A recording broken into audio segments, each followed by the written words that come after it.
Hello everyone! In this simulation, we're going to investigate the stress with different specimens having the same dimensions.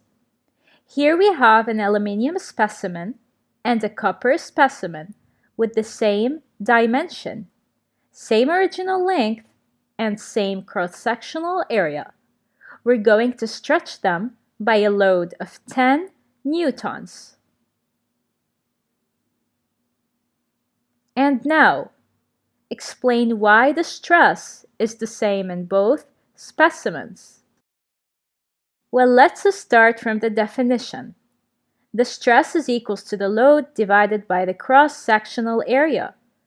Both specimens are subjected to the same load, which is 10 newtons, and both have the same dimensions, and thus the same cross-sectional area. So their stresses are equal.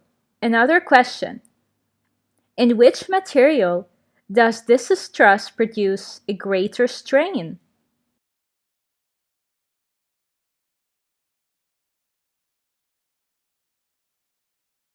Well, let's calculate the strain. The strain is equals to extension divided by original length. For aluminium, the first sample, it is represented by a pink curve and has an extension of 10 millimeters, and its original length is equals to 40. So the strain is equals to 10 divided by 40, which is equals to 0.25. However, for the copper specimen, which is sample 2, it is represented by a green curve and has an extension of 4 millimeters.